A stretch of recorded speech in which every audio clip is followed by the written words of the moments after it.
محترم دوستوں، بزرگوں، نوجوان ساتھیوں، خواتین اسلام، پیاری ماں اور بہنوں، السلام علیکم ورحمۃ اللہ وبرکاتہ۔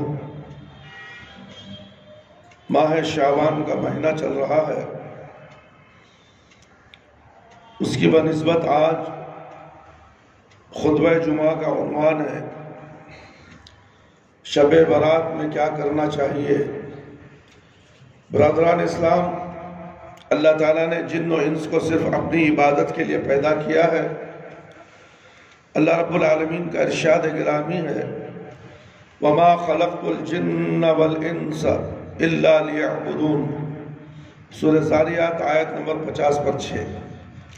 اور میں نے جنوں اور انسانوں کو محض اس لیے پیدا کیا ہے کہ وہ صرف میری عبادت کرے، لیکن عبادت کے لیے زندگی کا کوئی خاص زمانہ یا سال کا کوئی مہینہ یا ہفتہ، کوئی خاص دن یا کوئی خاص رات متعین نہیں ہے۔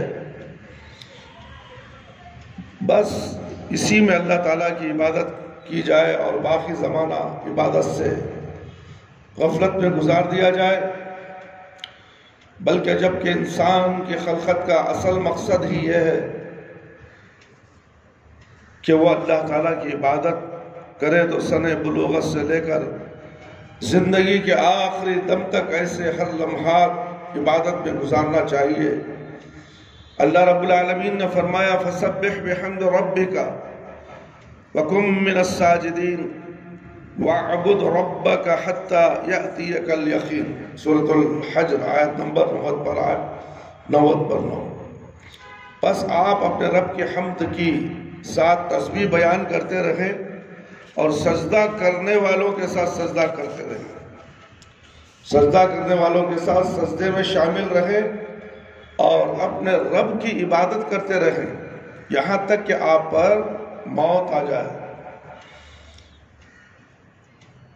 پیدا ہونے کے بعد سن بلوغت یعنی کہ 10 سال یا 12 سال کے اندر کا مسئلہ ہے، جب سے ہر انسان کو عبادت لازم ہو جاتی ہے، فرض ہو جاتی ہے، اور وہ عبادت اس کی آخری سانس تک کرنی چاہیے، مرتے دم تک کرنی چاہیے۔ ایسا نہیں ہے کوئی دن کو خاص بنا لے، اس دن رات عبادت کرتا رہ جائے، کسی رات کو خاص بنا لے، اس رات میں خالی رات بھر عبادت کرتا رہ جائے، باقی کے دنوں میں اللہ کی عبادت کو چھوڑ دے۔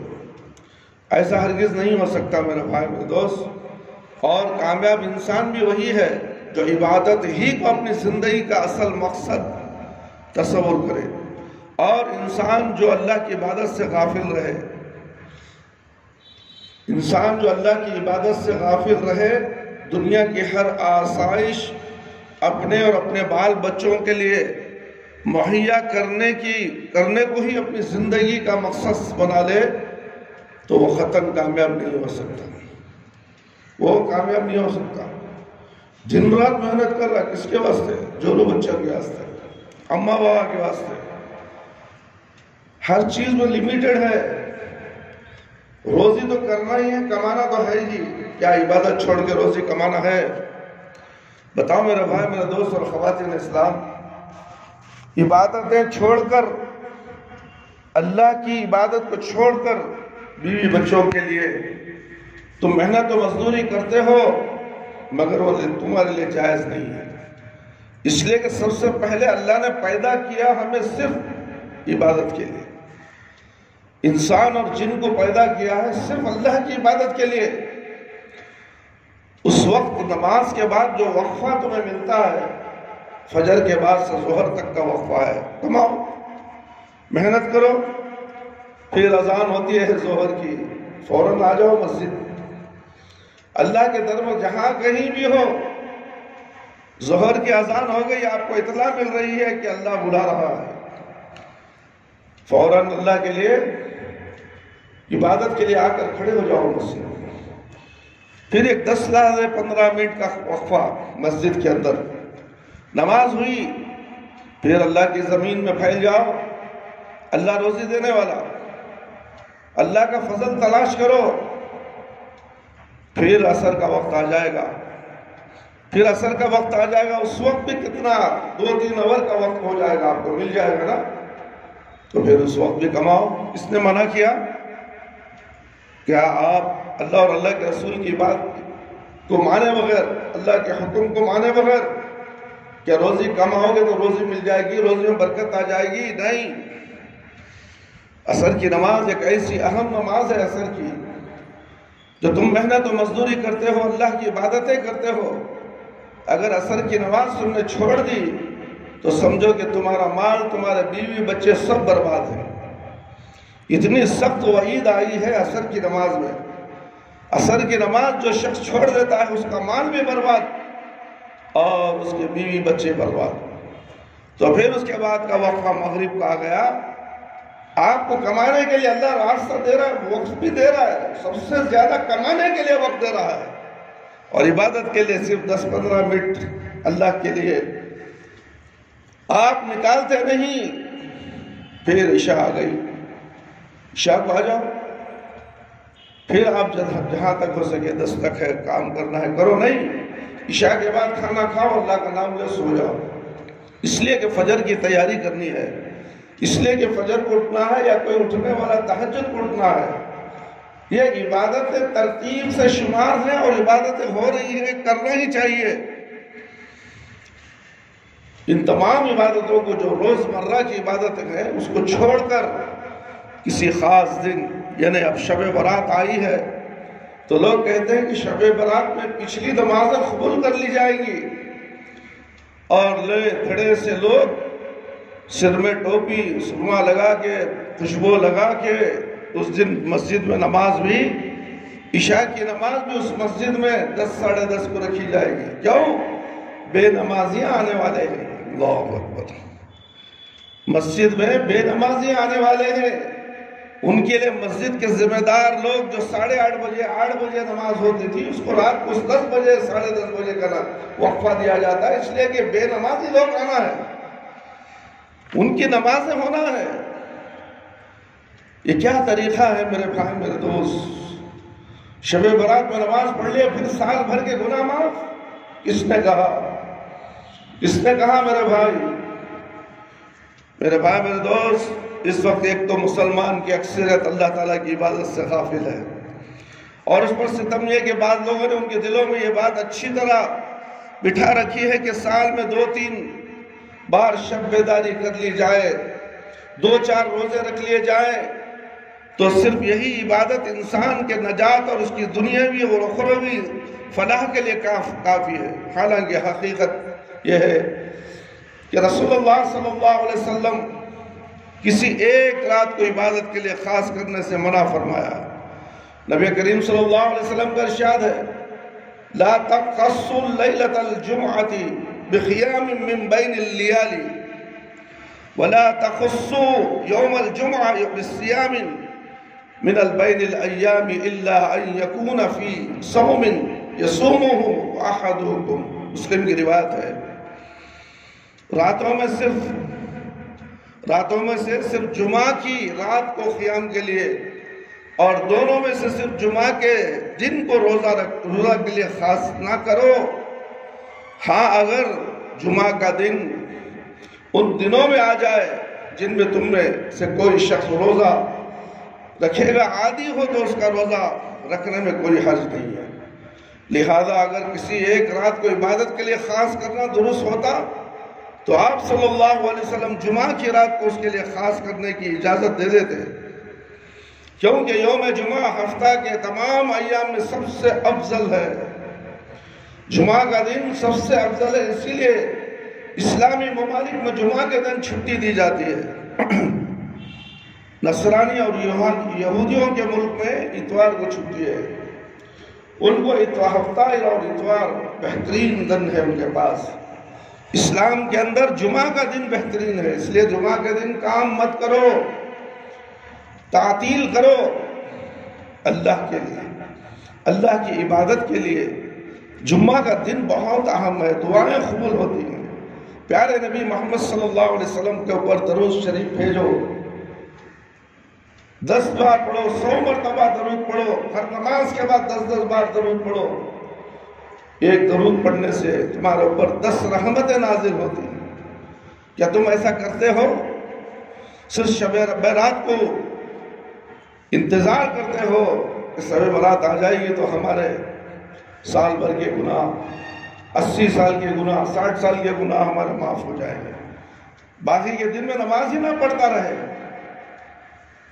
اللہ، ایسا ہرگز نہیں ہے میرے بھائی میرے دوست۔ اللہ کے نبی صلی اللہ علیہ وسلم، لہذا اگر کسی ایک رات کو عبادت کرنا درست ہوتا تو آپ صلی اللہ علیہ وسلم جمعہ کو خاص کرتے تھے۔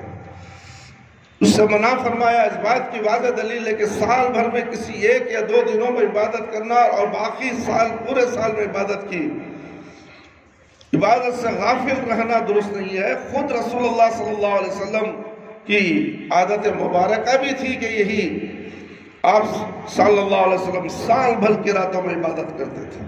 سال بھر کی راتوں میں، یعنی کہ تہجد، اللہ کے نبی زندگی بھر تہجد پڑھتے تھے، رات بھر عبادت کرتے تھے۔ کیا ہم کرتے ہیں؟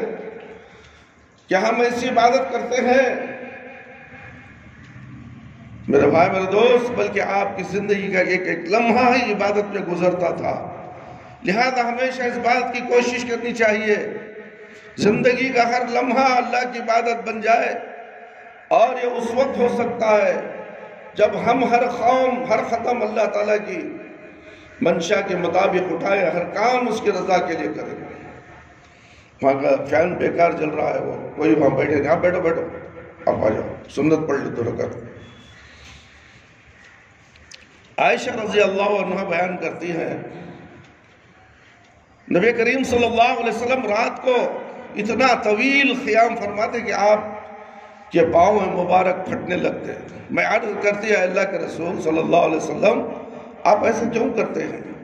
حالانکہ اللہ تعالیٰ نے آپ کی اگلی پچھلی تمام خطائیں معاف کر دی ہیں۔ تو آپ صلی اللہ علیہ وسلم ارشاد فرماتے ہیں، افلا اکون عبدا شکورا، کیا میں شکر گزار بندہ نہ بنوں؟ اللہ اکبر۔ البخاری المسلم۔ مغیرہ رضی اللہ عنہ بیان کرتے ہیں کہ رسول اللہ صلی اللہ علیہ وسلم نے اتنا لمبا قیام فرمایا کہ آپ کے پاؤں مبارک پر ورما ہو گیا۔ آپ سے کہا گیا، اللہ تعالیٰ نے آپ کی اگلی پچھلی تمام خطائیں معاف کر دی، پھر بھی آپ اتنا لمبا قیام کرتے ہیں؟ تو آپ صلی اللہ علیہ وسلم نے ارشاد فرمایا، افلا اکون عبدا شکورا، کیا میں شکر گزار بندہ نہ بنوں؟ یہ آپ صلی اللہ علیہ وسلم کا ہمیشہ کا معمول تھا کہ آپ اتنا لمبا قیام کرتے کہ پاؤں مبارک پھٹنے لگتے تھے۔ تھوڑی دیر ہمیں انتظار کرنے دیں اللہ کے لیے، تھوڑی دیر ہم اطمینان سے بیٹھ کر بیان سننے، ہمارے لیے جسم میں حرارت پیدا نہیں ہوتی۔ اللہ اکبر۔ میرے بھائی میرے دوست، کیا بتاؤں میں، لوگ جمعہ کے دن صرف 2 رکعت نماز کے نمازی بن گئے، خطبے سے ان کو کوئی تعلق ہی نہیں ہے، جمعہ کا خطبہ ان کے سامنے کوئی اہمیت نہیں ہے، تو اللہ رب العالمین کے 2 رکعت کی بھی اہمیت نہیں رکھتا، جبکہ سننا مسنون ہے، پیارے نبی صلی اللہ علیہ وسلم کی سنت ہے۔ مگر لوگ، جماعت کتنے بجے ہے؟ ہر مسجد کا یہی حال ہے کہ جماعت کتنے بجے، 2 بجے جماعت ہے تو برابر 5 منٹ پہلے مسجد کو جائے گا۔ امام صاحب خطبہ دے کر اترتے ہوں گے، یہ جائے گا، جلدی جلدی وضو کرے گا، یا تو گھر سے ہی وضو کر کے بھاگ کے آئے گا۔ تو پھر ایسی نماز اللہ کے پاس قابل قبول نہیں۔ تو میرے بھائی میرے دوست اور خواتین اسلام، اللہ سے ڈرو۔ یہ اللہ رب العالمین کا طریقہ یہی تھا، آپ ہمیشہ معمول تھا کہ آپ اتنا لمبا قیام کرتے کہ پاؤں مبارک پھٹنے لگتے یا ان پر ورم ہو جاتا، یہ نہیں کہ بس سال میں 2 یا 3 مرتبہ ایسا کرتے۔ اور زندگی گزارنے کا سب سے بہترین طریقہ آپ ہی صلی اللہ علیہ وسلم کا طریقہ ہی ہے۔ جابر بن عبداللہ رضی اللہ عنہ بیان کرتے ہیں کہ رسول اللہ صلی اللہ علیہ وسلم خطبہ جمعہ میں یوں ارشاد فرمایا، اما بعد فإن خیر الحدیث کتاب اللہ وخیر الحدی حدی محمد صلی اللہ علیہ وسلم وشر الامور محدثاتها وکل بدعۃ ضلالہ۔ مسلم کی روایت ہے۔ حمد و ثنا کے بعد تم سب کو معلوم ہونا چاہیے کہ بہترین بات اللہ کی کتاب ہے، بہترین بات اللہ کی کتاب ہے. کیا قرآن مجید. اللہ اکبر. ادھر آ جاؤ. اور بہترین طریقہ کیا ہے؟ بہترین طریقہ محمد صلی اللہ علیہ وسلم کا طریقہ ہے. سب سے بہترین کتاب اللہ کی کتاب ہے. اللہ کے نبی جمعہ کا خطبہ دے رہے ہیں، بیان کر رہے ہیں. میرے بھائی میرے دوست، سب سے بہترین کتاب اللہ کی کتاب ہے، اور سب سے بہترین طریقہ پیارے نبی محمد صلی اللہ علیہ وسلم کا طریقہ ہے. اور کاموں میں سب سے برا کام وہ ہے دین میں نیا ایجاد کرنا، اور ہر بدعت گمراہی ہے. دین میں نیا کام ایجاد کرنا بدعت ہے. سمجھ میں آ رہا؟ شب براتیش نہیں ہے، اب دین میں شب برات کی رات لاگے گھسڑ دیے، یہ کیا ہے؟ بدعت ہے. شب برات ہے ہی نہیں، بنا لیے لوگ 15 شعبان وہ شب برات ہے. عبادت کرے تو کتنے کی سال کے گناہ معاف. اس حدیث سے معلوم ہوا کہ کتاب اللہ اور اللہ کے نبی صلی اللہ علیہ وسلم کی سنت مبارکہ ہی اصل دین ہے. جو کام کتاب اللہ اور سنت رسول صلی اللہ علیہ وسلم سے ہٹ کر دین پہ نیا ایجاد کیا جائے وہ سب سے برا کام ہے، اگرچہ وہ لوگوں کی نظروں میں کتنا اچھا کیوں نہ ہو. اور اس سے یہ بھی معلوم ہوا کہ جس کام کا ثبوت کتاب اللہ اور سنت رسول صلی اللہ علیہ وسلم سے نہ ملتا ہو وہ بدعت ہے، اور ہر بدعت گمراہی ہے. اور کوئی بدعت ایسی نہیں ہے کہ جسے دین میں بدعت حسنہ قرار دیا جائے. اور بدعت سب کی سب گمراہی ہے، اور جو لوگ ان پر عمل کرتے ہیں انہیں گمراہ کرنے والی ہے. اللہ اکبر. ایسی گمراہی سے، ایسے بدعتی کام سے ہر انسان کو اپنے آپ کو بچانا ہے. اگر انسان اپنے آپ کو نہیں بچا رہا ہے، موت آ جائے گی تو بہت بری موت مرے گا، چاہے وہ نماز پڑھتا کیوں نہ ہو، چاہے وہ روزے رکھتا کیوں نہ ہو. دین میں نیا کام ایجاد کر دیا ہے اور اس میں عمل کر رہا ہے. ایجاد کرنے والے کون؟ یا ملا مولوی، یا مفتیان اکرام جو بڑے بڑے تھنا سیٹ بڑے بیٹھے ہوئے ہیں اپنے اپنے مدرسوں میں، اپنے اپنے بڑے بڑے مساجدوں میں. انہوں نے ایسے ایسے نئے کام ایجاد کر دیے ہیں کہ لوگوں کو گمراہی کی طرف لے جا رہے ہیں. بتائے تو حرج کیا ہے حضرت؟ نماز ہی تو پڑھ رہے ہیں. اللہ اکبر. حرج کیا ہے؟ نماز ہی تو پڑھ رہے ہیں. ہاں جمعہ کی 2 رکعت ہے، 4 رکعت پڑھ لو، نماز ہی تو پڑھ رہے ہیں. کیوں نہیں پڑھتے 2 رکعت؟ 2 رکعت اس طرح ہے جمعہ کا فرض. کوئی 4 رکعت پڑھے گا؟ مغرب کے 3 ہیں 4 پڑھے گا؟ نہیں. عشاء کے 4 ہیں 6 پڑھے گا. تو میرے بھائی اگر کوئی کام ایسا کرتا ہے تو ہمیں روکتے ہیں تو کہتے ہیں کہ نہیں یہ تو نیک کام کر رہے ہیں. اللہ کے نبی جو نہیں کرے وہ کام تم کرتے تو وہی بدعت ہے. تم دیکھو، کھنگال کے دیکھو، تلاش کرو. علماء کرام جو علماء حق ہے ان سے ملاقات کرو، ان سے پوچھو کہ یہ کیا چیز ہے یہ شب برات. میرے بھائی ماہ شعبان کے روزوں کے فضائل ہے. ماہ شعبان میں رسول اللہ صلی اللہ علیہ وسلم رمضان کو چھوڑ کر باقی سب مہینوں کی بنسبت زیادہ روزے رکھتے تھے. اور آپ صلی اللہ علیہ وسلم فرمایا کرتے تھے کہ اس مہینے میں نیک اعمال اوپر اٹھائے جاتے ہیں، اور مجھے بات پسند ہے کہ میرے اعمال روزے کی حالت میں اوپر اٹھائے جائیں. شعبان میں روزہ رکھنا چاہتا ہے، نہیں رکھتا وہ، بس شب شعبان کی عید بناتا ہے. اچھے کپڑے پہنے گا، اچھے کپڑے سلائے گا، خود بھی سلائے گا اور بیوی بچوں کو بھی سلائے گا، اور گھر میں اچھے مرغ مسلم کھانے پکوائے گا. اور یہ کھا کے 10 بجے عشاء کی نماز پڑھے گا، پھر نماز معاف. پھر رمضان شروع ہوگی، رمضان شروع ہو جائے گا، روزہ رکھے گا، پھر ٹوپیاں سر پہ آ جائیں گی. اکا دکا 10 دن نماز پڑھے گا. اس کے بعد کاما بہت ہی حضرت رمضان آ گیا، وہ عید کو کپڑے سلانا، وہ کرنا، کمائش نہیں ہو رہی ہے. اب میں نماز پڑھ لے کو رہا تو بچے بزرگ بچوں کو کپڑے کیسے سلاؤں؟ اللہ اکبر. اسے رمضان کی عبادت کا کوئی احساس نہیں ہے. اسے 10 دن نماز پڑھ لیا تو یہ سمجھتا ہے کہ میں نے رمضان کے پورے روزے بھی رکھ لیے اور نماز کی عبادتیں بھی ہو گئی، میں نے قیام اللیل بھی کر لیا، تراویح بھی پڑھ لیا، اب مجھے بیوی بچوں کے لیے رمضان کو عید کو کپڑے بنانے کے لیے میں اللہ اکبر تیاری کرنا ہے مجھے. کیوں؟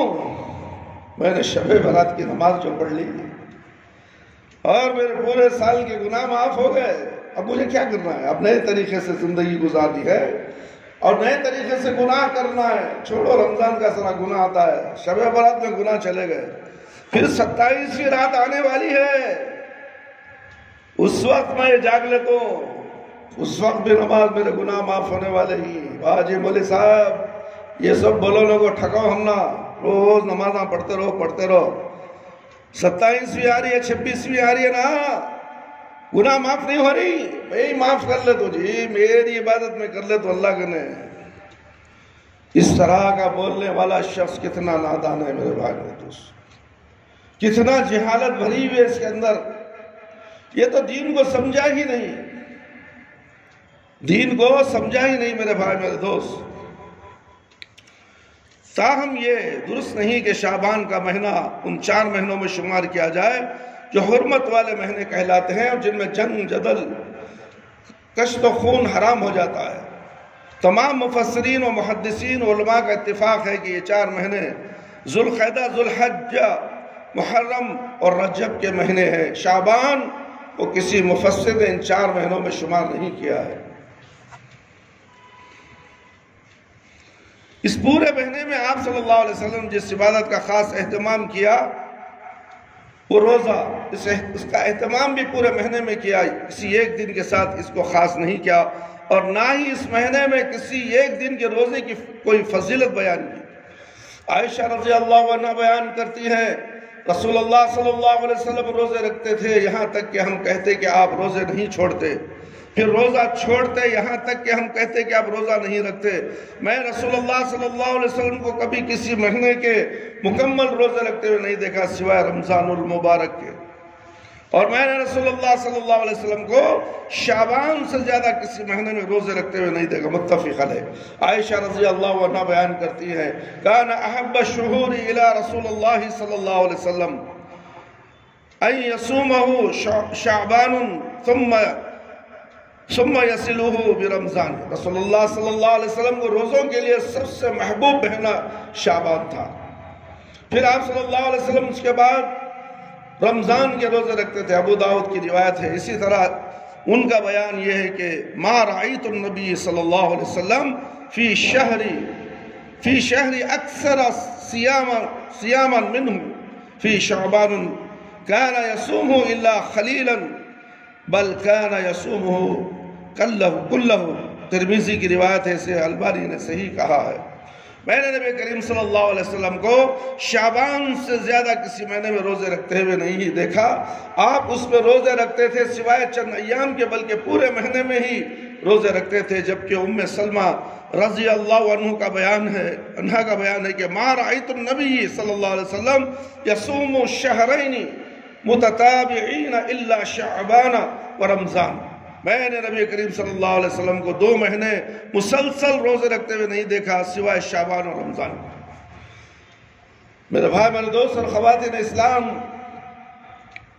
اسامہ بن زید رضی اللہ عنہ رسول اللہ صلی اللہ علیہ وسلم سے سوال کیا کہ اللہ کے رسول صلی اللہ علیہ وسلم، میں نے آپ کو کسی مہینے میں اتنے روزے رکھتے ہوئے نہیں دیکھا جتنے آپ شعبان میں رکھتے ہیں. تو آپ صلی اللہ علیہ وسلم نے فرمایا یہ وہ مہینہ ہے جس میں لوگ رجب اور شعبان کے درمیان روزے سے غافل ہو جاتے ہیں، حالانکہ اس میں اعمال اللہ رب العالمین کی طرف اٹھائے جاتے ہیں، اور میں یہ پسند کرتا ہوں کہ میرے اعمال احادیث سے ثابت، میرے اعمال اللہ روزے کی حالت میں اوپر اٹھائے جائیں. میرے بھائی میرے دوست، ان تمام احادیث سے ثابت ہوا کہ اس ماہ میں کثرت سے روزے رکھنے کا اہتمام کرنا چاہیے، نہ کہ صرف شب برات کی عید منانا چاہیے، شب برات کو خاص کر لینا چاہیے. ایسا نہیں ہے میرے بھائی میرے دوست. ماہ شعبان کے روزوں کے فضائل جاننے کے بعد اب سوال یہ ہے کہ اس کی 15ویں رات کی کیا اہمیت ہے. 15ویں رات کی کیا اہمیت ہے؟ یہ حقیقت یہ ہے کہ جن 2-4 راتوں کی فضیلت خاص طور پر بیان کی گئی ہے اس میں صحیح اور غلط کی تمیز نہیں، صحیح اور غلط کی تمیز نہیں کی جاتی، ان میں سے ایک شعبان کی 15ویں رات بھی ہے جسے عام طور پر شب برات کی رات کہا جاتا ہے۔ اس رات کے بارے میں آپ صلی اللہ علیہ وسلم کا ارشاد صحیح سند کے ساتھ روایت کیا گیا ہے، یطلع اللہ تبارک و تعالی الى خلقه لیلۃ النصف من شعبان فیغفر لجمیع خلقه الا لمشرک او مشاحن۔ طبرانی ابن ماجہ بیہقی کی روایت ہے، اللہ تعالیٰ شعبان کی 15ویں رات کو اپنی پوری مخلوق کی بنظر رحمت دیکھتا ہے، پھر مشرک اور کینہ پرور کے سوا باقی ساری مخلوق کی بخشش کرتا ہے۔ محدث العصر شیخ البانی رحمۃ اللہ علیہ اس حدیث کے مختلف طرز ذکر کرنے کے بعد کہتے ہیں، خلاصہ یہ ہے کہ حدیث تمام طرق کے ساتھ بلا شک صحیح ہے، بلکہ جبکہ دوسری روایت میں ہے ان اللہ یطلع علی عبادہ فی لیلۃ النصف من شعبان فیغفر للمؤمنین ویملی للکافرین ویدعو اہل الحقد بحقدہم حتی یدعوہ۔ بے شک اللہ تعالیٰ شعبان کی 15ویں رات کو اپنے بندوں پر رحمت کی نظر ڈالتا ہے، پھر مومنوں کو معاف کر دیتا ہے اور کافروں کو ڈھیل دیتا ہے اور کینہ پرور لوگوں کو چھوڑ دیتا ہے، یہاں تک کہ وہ اپنے دلوں کو کینے سے پاک کر دے۔ عزیزان گرامی، خواتین اسلام، یہی وہ حدیث ہے جو شعبان کی 15ویں رات کی فضیلت میں صحیح سند کے ساتھ روایت کی گئی ہے۔ اس کے علاوہ جتنی احادیث عام طور پر بیان کی جاتی ہیں، جنہیں اخبارات اور محفلوں کی زینت بنایا جاتا ہے، وہ سب کی سب سنداً انتہائی کمزور اور من گھڑت ہیں، اور رسول اللہ صلی اللہ علیہ وسلم کی شریعت ایسی خرافات سے پاک ہے۔ شب برات کی نسبت سے جو کمزور اور من گھڑت حدیثیں عام طور پر بیان کی جاتی ہیں، وہ یہ حدیثیں میرے بھائی میرے دوست، شعبان میرا مہینہ ہے، رمضان اللہ کا، اسے البانی نے موضوع قرار دیا ہے، من گھڑت حدیث ہے۔ شعبان میرا ہے، رمضان اللہ کا ہے، یہ کون سی بات ہو گئی؟ سوچو تو صحیح، حدیثیں کیسے بنائی جاتی ہیں؟ جھوٹی من گھڑت حدیثیں بتا کر لوگوں کو دکھا کر بیوقوف بنایا جاتا ہے، اور مسلمان سمجھتا ہے کہ واقعی یہ صحیح بات ہے۔ شعبان نبی کا مہینہ ہے، رمضان اللہ کا مہینہ ہے۔ واہ میرے بھائی میرے دوست، ایسا نہیں ہے۔ بیان کیا جاتا ہے کہ ایک رات رسول اللہ صلی اللہ علیہ وسلم عائشہ رضی اللہ عنہ کے ہاں تھے، آپ اچانک وہاں سے نکلے، عائشہ رضی اللہ عنہ آپ کے پیچھے گئی تو کیا دیکھتے ہیں کہ آپ بقیع میں ہیں۔ آپ بقیع میں ہیں جو مدینے میں ہے، بقیع قبرستان۔ آپ صلی اللہ علیہ وسلم نے انہیں دیکھا تو فرمایا، کیا تمہیں اس بات کا اندیشہ تھا کہ اللہ اور اس کے رسول تم پر ظلم کریں گے؟ انہوں نے کہا، اللہ کے رسول صلی اللہ علیہ وسلم، مجھے شک ہوا تھا کہ شاید آپ کسی اور بیوی کے وہاں چلے گئے۔ تو آپ نے فرمایا، ترمذی کی روایت ہے، ابن ماجہ نے اس کو روایت کیا، بے شک اللہ تبارک و تعالی شعبان کی 15ویں رات کو آسمان دنیا پر آتا ہے، پھر اتنے لوگوں کی مغفرت کرتا ہے جتنے بنو کلب کی بکریوں کے بال ہیں۔ میرے بھائی میرے دوست، دیگر ائمہ کے علاوہ خود امام ترمذی نے بھی اس حدیث کو ذکر کرنے کے بعد اس کے ضعف کی طرف اشارہ کیا۔ امام ترمذی اس حدیث کو بیان کرنے کے بعد کہتے ہیں کہ یہ ضعیف ہے، یہ کمزور حدیث ہے، جو شعبان کے دن گناہ معاف کیے جاتے ہیں بنو کلب کے بکریوں کے مطابق، اس کے بالوں کے مطابق گناہ معاف کر دیے جاتے ہیں۔ یہ حدیث بھی ایک من غلط ہے۔ میرے بھائی میرے دوست، واضح ہے کہ قصہ عائشہ رضی اللہ عنہا جو رسول اللہ صلی اللہ علیہ وسلم کے بقیع جانے اور اہل بقیع کے لیے دعا کرنے کے متعلق ہے، وہ صحیح ہے اور صحیح مسلم وغیرہ میں تفصیلاً موجود ہے، لیکن اس میں شعبان کی 15ویں رات کا کوئی ذکر نہیں ہے۔ شعبان کی 15ویں رات کو اللہ کے نبی صلی اللہ علیہ وسلم قبرستان نہیں گئے، اس کے علاوہ دنوں میں گئے۔ جاؤ تم بھی، اس نے منع کیا ہے، جاؤ اپنے باپ داداؤں کی قبروں کے پاس جو اپنے رشتہ دار ہیں، جاؤ ان کے لیے مغفرت کی دعا کرو، اس نے منع کیا ہے۔ مگر شعبان کی رات کو خاص بنانا یہ سنت نبوی صلی اللہ علیہ وسلم سے ثابت نہیں ہے۔ میرے بھائی میرے دوست، اللہ کے نبی صلی اللہ علیہ وسلم کا قبروں کی زیارت کرنے کا حکم دیا ہے۔ کون سی خبر ہے؟ وہ خبر ہے جو اپنے باپ داداؤں کی ہے۔ جو آج کی جو خبریں گلیوں گلیوں میں محلے محلے میں بنی ہوئی ہیں وہ خبریں نہیں، جس میں پوجا ہوتی ہے، جس میں پوجا کی جاتی ہے، عبادت کی جاتی ہے، سجدے کیے جاتے ہیں، مانتے ہیں، ایسے خبروں کو جانے سے منع کیا گیا ہے۔ وہاں پر شرک ہی شرک ہے، بے حیائی ہے، فحش ہے، غیر اللہ کی عبادت ہے۔ ایسے خبروں کے پاس جانے سے منع کیا ہے۔ اپنے باپ داداؤں کی قبرستان کو جاؤ، وہاں تمہیں موت یاد آئے گی، وہاں تمہیں آخرت یاد آئے گی۔ دیکھو کتنے خبریں میں گڑے پڑ چکے ہیں، جھانک کر دیکھو، ہڈیاں نظر آئیں گی تمہیں۔ جب تمہیں موت یاد آئے گی تو تم کو اللہ کو یاد کرو گے، پھر اللہ کی عبادت کرنے لگ جاؤ گے۔ ایسے خبروں کے پاس جاؤ، کیا وہاں اللہ یاد آتا ہے؟ دیکھو میرے بھائی، وہاں تو عیش ہی عیش ہے، خوشبو ہے، دھواں لگا ہوا ہے، بے پردہ خواتین گھوم رہی ہیں، ہر ایک کسی کو دیکھ رہا ہے، کسی کو چھیڑنے کے لیے آتا ہے۔ کیا یہ پاک جگہ ہو سکتی ہے؟ ایسی جگہوں پر شیاطین کا اڈا، جنات کا اڈا ہوتا ہے۔ ہمارے پاس علاج کے لیے بہت سے خواتین اسلام آتے ہیں، مرد حضرات بھی آتے ہیں، ان کو جن پکڑا ہوتا ہے۔ ہم جب ان کو جن سے بات کرتے ہیں تو کہتا ہے کہ فلانی درگاہ میں تھا، یہ آئی تھی، میں اس کے اوپر عاشق ہو گیا۔ اللہ اکبر! کتنے واقعات ہیں ہمارے پاس۔ بنگلور کے نام چین درگاہوں کے جنات میرے پاس آئے ہیں، ہم نے ان کا علاج کیا ہے، توبہ کر لیے، کلمہ پڑھ لیا، مکہ مدینہ چلے گئے۔ جنات، مسلمان توبہ کرنے کے لیے تیار نہیں، جن توبہ کرنا چاہتا ہے، دین ایمان لانا چاہتا ہے، مسلمان کو کہو یہ غلط ہے، نہیں، ہمارے باپ دادا سے چلا آ رہا ہے۔ جن سے کہو کلمہ پڑھ لے، اللہ مجھے معاف کرتا کیا حضرت؟ پوچھتا جن، اللہ تیرے گناہ معاف کر دے گا، تو کلمہ پڑھ تو صحیح۔ اس کے بعد کلمہ پڑھتا ہے، ترجمہ سمجھاتے ہیں، اسے اقرار لیتے ہیں، تمام چیزوں پر ایمان لانے کی دعوت دیتے ہیں، پھر اس وعدہ لیتے ہیں کہ آج کے بعد اس کے جسم سے نکل جا، پھر کبھی نہیں آنا۔ اس طرح جنات مومن بن کر مکہ اور مدینہ چلے جاتے ہیں، اور آج کل کے مسلمانوں کو ہم بتاتے ہیں کہ یہ شرک ہے، یہ بدعت ہے۔ نہیں، ہمارے مولوی صاحب کیا غلط ہے۔ اللہ اکبر! میرے بھائی، میرے دوست اور خواتین اسلام، عائشہ رضی اللہ عنہ کا بیان ہے کہ نبی کریم صلی اللہ علیہ وسلم ایک رات میرے پاس تھے، آپ نے جو چادر اوڑھ رکھی تھی اسے وہ اپنے جوتوں کو اتارا اور انہیں اپنے سر کے قریب رکھ دیا۔ جو چادر آپ نے پہن رکھی تھی اس کا ایک کونا آپ نے اپنے بستر پر بچھایا اور اس پر لیٹ گئے۔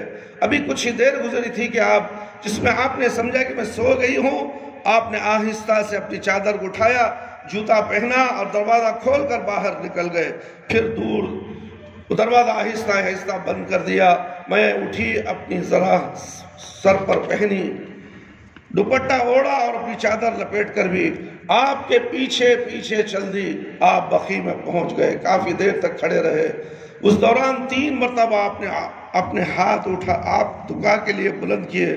پھر آپ واپس پلٹے تو میں بھی واپس پلٹی۔ آپ تیز تیز چلے تو میں بھی تیز تیز چلنے لگی۔ پھر آپ ہلکے ہلکے دوڑے تو میں بھی ہلکا ہلکا دوڑنے لگی۔ پھر آپ تیز دوڑے تو میں بھی تیز دوڑنے لگی۔ میں آپ سے پہلے گھر میں داخل ہوئی اور ابھی میں لیٹی ہی تھی کہ آپ بھی پہنچ گئے۔ آپ صلی اللہ علیہ وسلم نے فرمایا، عائشہ تمہیں کیا ہو گیا ہے؟ سانس کیوں پھولا ہوا ہے؟ میں نے کہا کچھ نہیں۔ آپ نے فرمایا، لِتُخْبِرُنِي أَوْ لَا يُخْبِرُنِّي اللطیف الخبیر، کیا تم خود ہی مجھے بتا دو یا پھر مجھے اللہ وہ بتا دے گا جو بڑا باریک بین اور نہایت باخبر ہے۔ میں نے کہا میرے ماں باپ آپ پر قربان ہو۔ پھر میں نے آپ صلی اللہ علیہ وسلم کو بتایا۔ آپ نے فرمایا، اچھا وہ تمہارا سایہ تھا جو میں نے اپنے سامنے دیکھا تھا؟ میں جی کہا، جی ہاں۔ پھر آپ صلی اللہ علیہ وسلم نے میرے سینے پر اپنے ہتھیلی کو اس طرح مارا کہ مجھے اس سے تکلیف محسوس ہوئی۔ اس کے بعد آپ صلی اللہ علیہ وسلم نے فرمایا، تمہارا خیال تھا کہ اللہ اور اس کے رسول تم پر ظلم کریں گے؟ میں نے دل میں کہا، لوگ چاہے جتنا چھپائیں اللہ تعالیٰ تو جانتا ہے۔ ہاں، وہاں وقتاً اللہ تعالیٰ سب کچھ جانتا ہے۔ آپ صلی اللہ علیہ وسلم نے فرمایا جب تم دیکھا تو اس وقت میرے پاس جبرائیل علیہ السلام آئے تھے، میرے پاس جبرائیل علیہ السلام آئے تھے، انہوں نے تم سے پوچھا، چھپاتے ہوئے آہستہ سے ایسے مجھے پکارا، میں نے بھی تم سے چھپاتے ہوئے انہیں آہستہ آہستہ سے جواب دیا، اور وہ اس حال میں اندر نہیں آ سکتے تھے کہ میں نے اپنی اضافی کپڑے اتارے ہوئے تھے، اور وہ اس حال میں اندر نہیں آ سکتے تھے کہ اپنے اضافی کپڑے اتارے ہوئے تھے۔ میں نے یہ سمجھا تھا کہ تم سو گئی ہو، اس لیے میں نے تمہیں جگانا ناپسند کیا، اور مجھے خوف بھی تھا کہ کہیں تم میرے بغیر خوف وحشت میں مبتلا نہ ہو جاؤ۔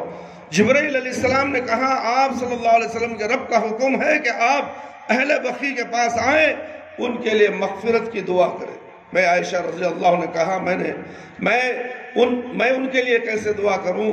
تو آپ صلی اللہ علیہ وسلم نے فرمایا تم یوں کہا کرو السلام علی اہل الدیار من المؤمنین والمسلمین وَيَرْحَمُ اللَّهُ الْمُسْتَقْدَمِينَ مِنَّ الْمُسْتَأْخِرِينَ وَإِنَّا إِنْ شَاءَ اللَّهُ بِكُمْ لَاحِقُونَ۔ سورہ مسلم کی روایت ہے، لہذا ثابت ہوا کہ قصہ بقیع کا شعبان کی 15ویں رات سے کوئی تعلق نہیں رکھتا۔ ایسا مت بیٹھو، شعبان کی 15ویں تاریخ سے کوئی اس سے تعلق نہیں ہے، اور نہ ہی اس کا صحیح حدیث میں ذکر ہے، اس لیے کہ ضعیف حدیث کو حجت بنا کر یہ عقیدہ رکھنا درست نہیں۔ اس رات یا اس سے اگلے روز قبرستان میں جانا مسنون ہے۔ میرے بھائی میرے دوست، جب شعبان کی 15ویں رات آئے تو تم اس میں قیام کیا کرو اور اگلے روز کا روزہ رکھا کرو، کیونکہ اس رات کی شام سے ہی اللہ تعالیٰ آسمان دنیا پر آ کر فرماتا ہے کیا کوئی مغفرت طلب کرنے والا ہے کہ میں اس کو معاف کر دوں؟ کیا کوئی رزق طلب کرنے والا ہے میں اس کو رزق عطا کروں؟ کیا کوئی بیمار ہے میں اسے عافیت دوں؟ کیا کوئی سوال کرنے والا ہے کہ میں اسے دوں؟ کیا کوئی یہاں تک کہ فجر طلوع ہو جائے۔ یہ حدیث بھی جھوٹی اور من گھڑت ہے، اس کی بجائے وہ صحیح حدیث ذکر کرنی چاہیے جس میں نبی کریم صلی اللہ علیہ وسلم نے فرمایا، اللہ اکبر، یہ بخاری اور مسلم کی صحیح حدیث ہے میرے بھائی، صرف رمضان 15ویں رات کو ہی آسمان پر اللہ رب العالمین نہیں آتے، یہ بتایا جاتا ہے کہ اللہ تعالیٰ 15ویں تاریخ کو، شعبان کی 15ویں تاریخ کو آسمان پر، پہلے آسمان پہ اللہ آ جاتے ہیں، اس لیے لوگ اس دن جاگتے ہیں، ہوٹلیں کھلی ہوتی ہیں، چائے گپے چلتے ہیں، سگریٹ پیتے ہیں، پان پراگ کھاتے ہیں، گٹکے کھاتے ہیں، حرام چیزیں پورے کرتے ہیں، پھر اللہ سے امید کیا لگاتے ہیں کہ اللہ ہمارے گناہ معاف کرو۔ اللہ اکبر میرے بھائی، صحیح حدیث کیا ہے دیکھو، ہمارا رب جو بابرکت والا بلند ہے، ہر رات کا جب آخری حصہ باقی ہوتا ہے آسمان دنیا کی طرف نازل ہوتا ہے، پھر کہتا ہے کون ہے جو مجھ سے دعا مانگے تو میں اس کی دعا قبول کروں، اور کون ہے جو مجھ سے سوال کرے تو میں اسے عطا کروں، کون ہے مجھ سے معافی مانگ لے طلب کرے تو میں اسے معاف کر دوں۔ مسلم کی ایک روایت میں ان الفاظ اضافہ ہے کہ پھر وہ بدستور اسی طرح رہتا ہے یہاں تک کہ فجر روشن ہو جاتی ہے، سورج طلوع ہونے لگتا ہے تو اللہ رب العالمین عرش پر چلے جاتے ہیں۔ یہ ہر روز کا مسئلہ ہے، صرف شعبان کا مسئلہ نہیں ہے، اور یہ ملا مولوی اسے شعبان کی طرف خاص کر کے بتا دیے۔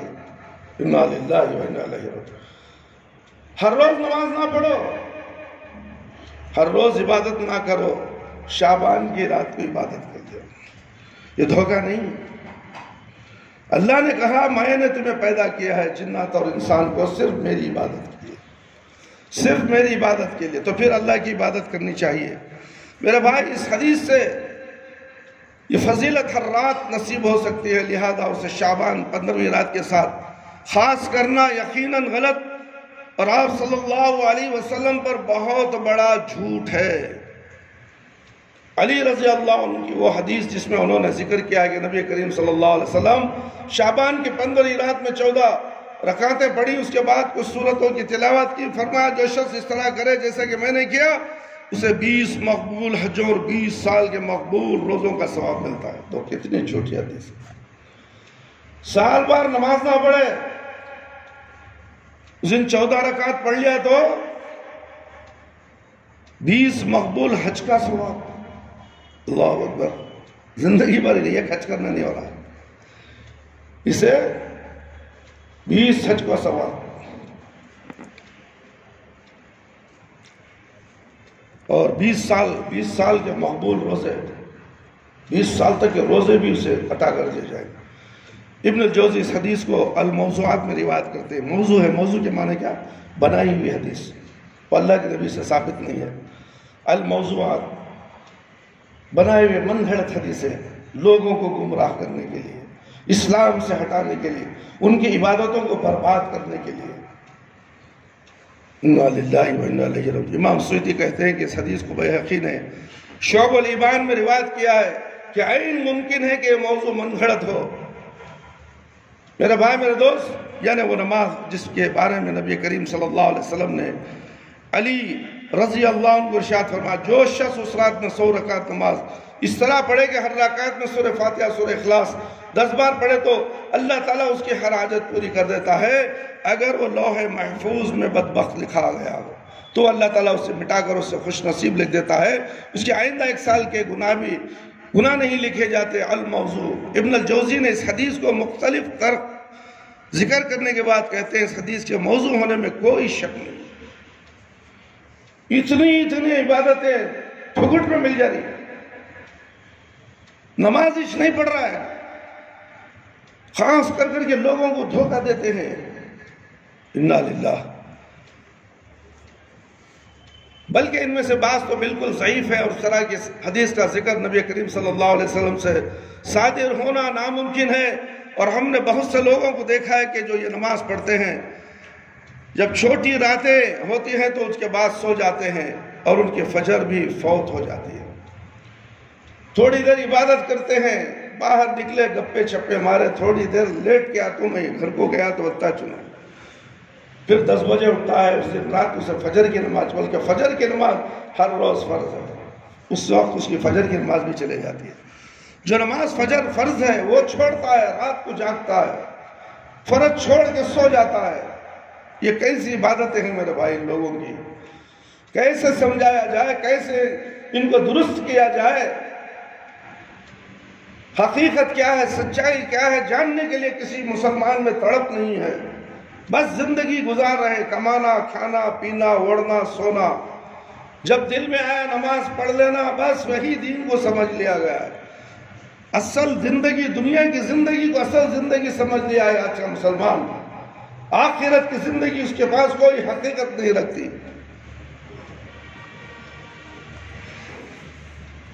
میرے بھائی، میرے دوست،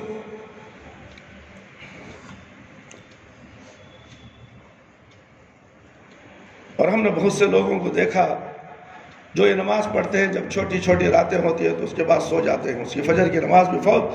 جبکہ جاہل ائمہ مساجد نے اس نماز کی اس طرح صلاۃ الرغائب کو لوگوں کو جمع کرنے اور کسی بڑے منصب تک پہنچنے کا ذریعہ بنا لیا ہے. اور اگر خصہ کو لوگ اپنی مجالس میں اسی نماز کا تذکرہ کرتے ہیں کہ حالانکہ یہ سب حق سے بہت دور ہے. وہ نماز جو صلاۃ الرغائب کے نام سے معروف ہے، اس کی 12 رکعت رجب کی پہلی رات کو مغرب اور عشاء کے درمیان پڑھی جاتی ہے. وہ اسی طرح شعبان کی 15 رات کو 100 رکعت نماز، یہ دونوں نمازیں بہت بری بدعت ہے. لہذا قوت القلوب احیاء العام الدین میں اس کے تذکرے سے دھوکے میں نہیں پڑنا چاہیے. مسلمانوں کو دھوکے میں نہیں آنا چاہیے میرے بھائی، میرے دوست. اور نہ ہی ان کے بارے میں روایت کی گئی حدیث سے دھوکہ کھانا چاہیے، کیونکہ پوری کی پوری باطل ہے. امام شوکانی رحمۃ اللہ علیہ کہتے ہیں یہ موضوع ہے. اس کے بعد الفاظ جن میں اس کے پڑھنے والے کو جو ثواب ملتا ہے اس کی تصریح کی گئی، ان کے من گھڑت ہونے کے بارے میں کوئی سمجھدار انسان شک نہیں کر سکتا، اور اس کے راوی مجہول ہے.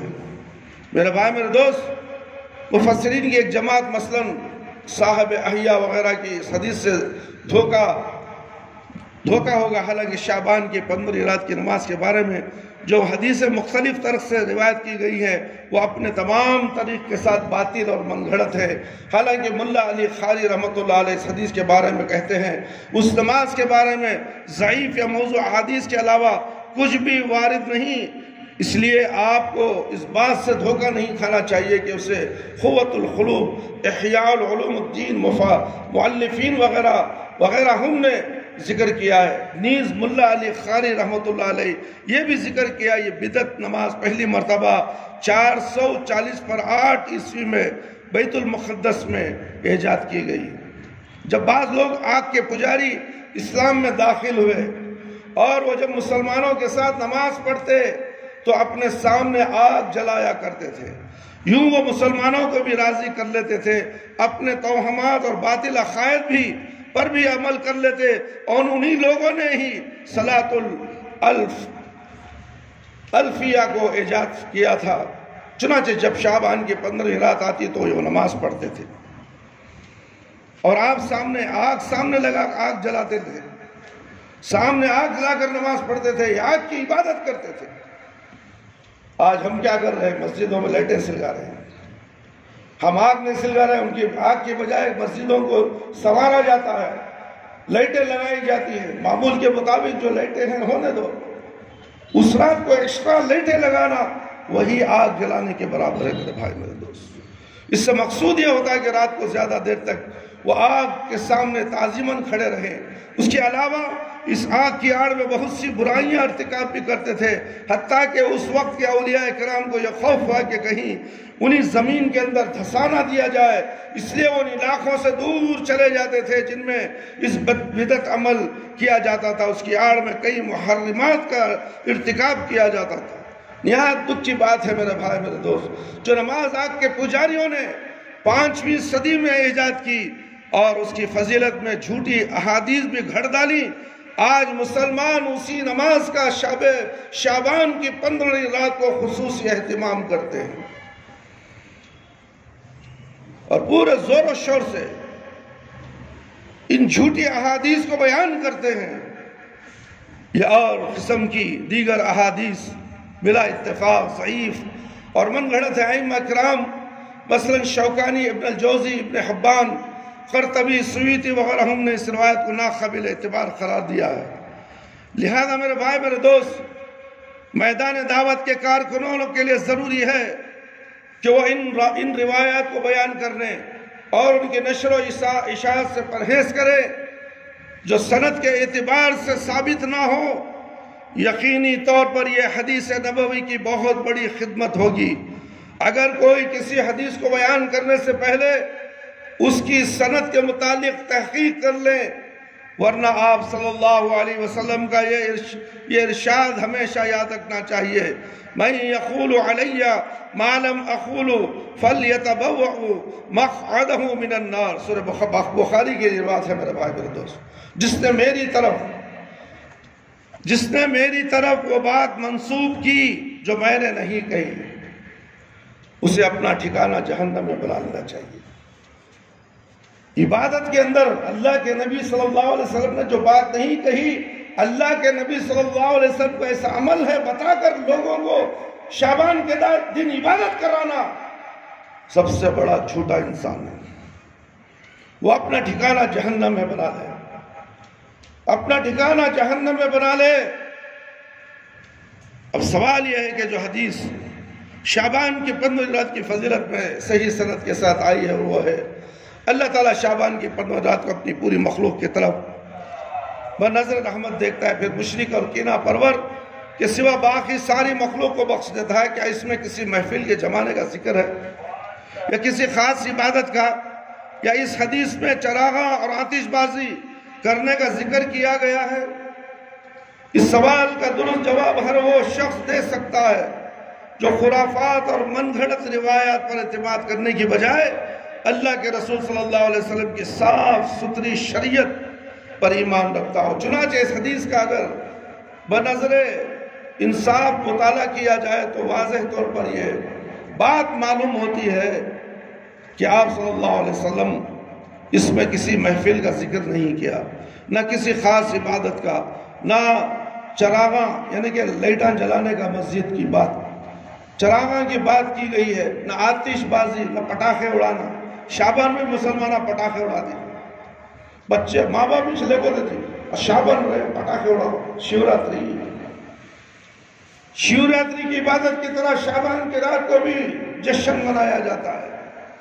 یہ کیا ہے میرے بھائی میرے دوست؟ اسلام کے اندر دھوکہ ہی دھوکہ ہے، مسلمانوں کو تباہ و برباد کر کے رکھ دیا گیا ہے۔ آتش بازی، بلکہ جس چیز کا ذکر کیا ہوا ہے اللہ کی عام مغفرت جس کا مستحق، آپ صلی اللہ علیہ وسلم نے ہر ایسے شخص کو قرار دیا جس کے عقیدے میں شرک کی ملاوٹ نہ ہو اور اس کے دل میں کسی مسلمان کے متعلق ذاتی دشمنی کی بنا پر بغض و کینہ نہ ہو، لہذا اس رات کو ہونے والی عام بخشش کا مستحق بننے کے لیے ضرورت اس بات کی ہے کہ انسان اپنا عقیدہ درست کرے۔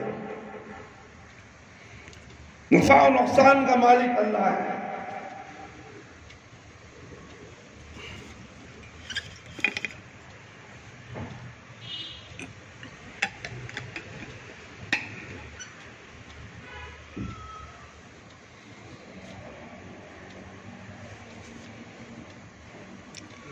میرا بھائی میرا دوست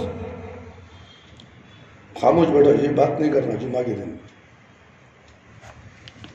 نفع و نقصان کا مالک صرف اللہ تعالیٰ کو سمجھے، مشکل کشا بھی نہ صرف اللہ تعالیٰ کو تصور کرے، بھروسہ اللہ پر ہی کرے، اپنی تمام تر امیدوں کا مرکز درباروں مزاروں کے بجائے صرف اللہ کو بنائے، خوف پیروں بزرگوں کی بجائے صرف اللہ تعالیٰ سے ہو، نظر و نیاز اللہ کے لیے مانے، اللہ کو چھوڑ کر کسی دوسرے کو مدد کے لیے مت پکارے۔ اس کے ساتھ ساتھ مسلمانوں کے متعلق اپنے دل صاف رکھے اور کسی سے حسد، بغض اور کینہ نہ رکھے۔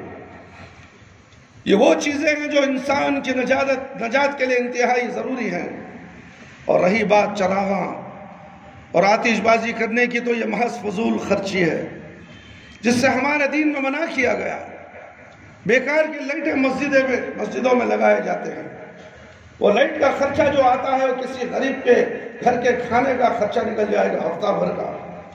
ہے کوئی مسجد والا کسی غریب کے گھر کو کھانا پہنچائے، روزی پہنچائے؟ یہ اصل کام یہ کرو۔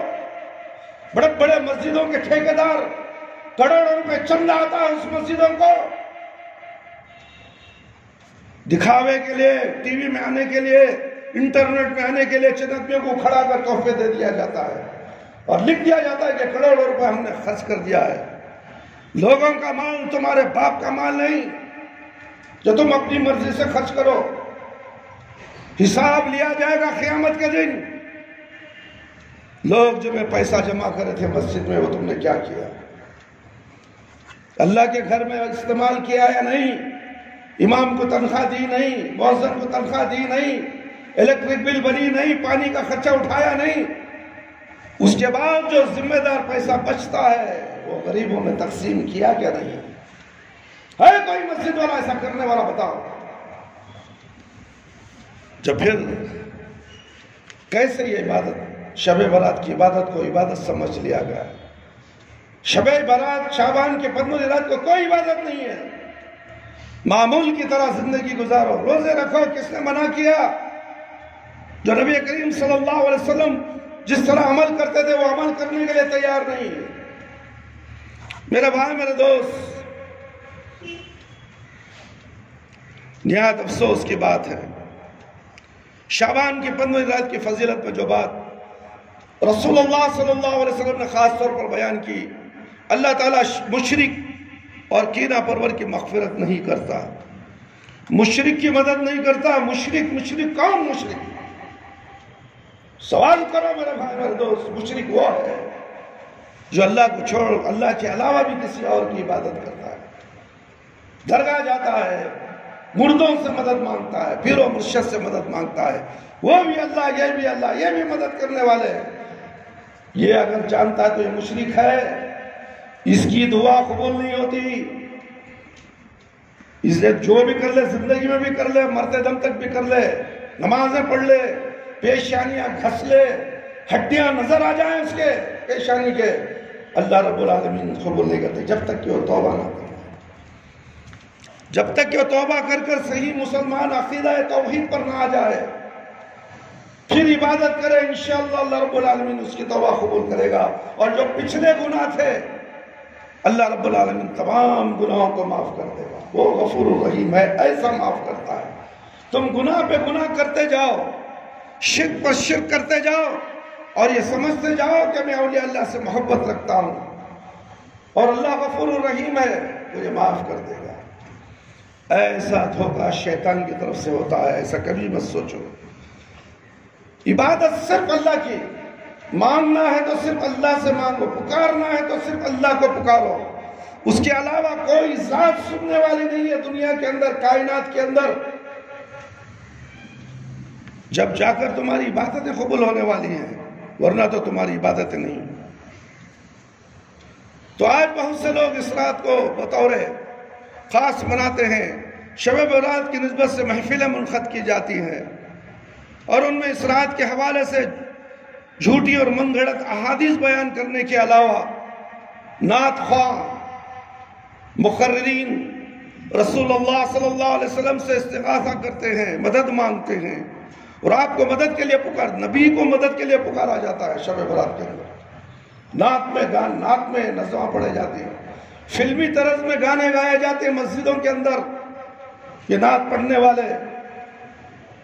نعت کو فلمی طرز میں بنا کر مسجدوں میں پڑھا جاتا ہے۔ یہ مسجدوں کی توہین نہیں ہو رہی ہے؟ یہاں تو صرف اللہ کی عبادت ہونی چاہیے، اللہ کے سوا کسی اور کی عبادت نہیں۔ پیارے نبی محمد صلی اللہ علیہ وسلم کی عبادت نہیں، پیارے نبی صلی اللہ علیہ وسلم کی شریعت پر عمل کرنے کا حکم ہے۔ اللہ کے نبی سے مانگنا، مدد کرنا، پکارنا، جیسے اللہ کو پکارا جاتا ہے، یہ دلیل لے کر غیر اللہ کو بھی پکارا جاتا ہے، یہ دھڑا دھڑ شرک ہے، ایسا کرنے والا مشرک ہے میرے بھائی میرے دوست۔ اس کی نماز، اس کی دعا، اس کا حج، اس کا ذکر، اس کا عمرہ کوئی قابل قبول نہیں جب تک کہ وہ توبہ نہ کر لے۔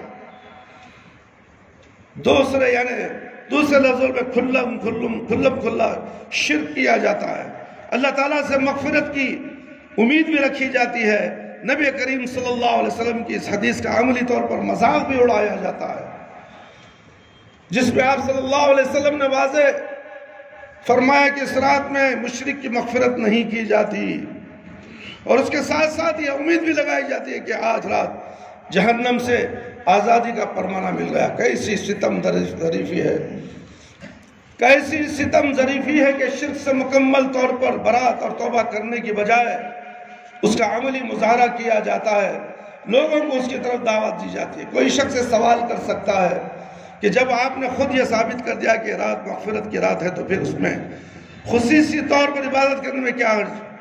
ہمارا جواب یہی ہے میرے بھائی میرے دوست، اللہ رب العالمین نے، اللہ تعالیٰ نے رسول اللہ صلی اللہ علیہ وسلم کو ہمارے لیے اسوہ حسنہ قرار دیا ہے، جس کا مطلب یہ ہے کہ ہم ہر میدان میں رسول اللہ صلی اللہ علیہ وسلم کے نقش قدم پر چلے اور ہر عمل میں آپ صلی اللہ علیہ وسلم کی پیروی کرے، نیز یہ دیکھیں کہ کس موقع پر آپ صلی اللہ علیہ وسلم نے کون سی عبادت کی۔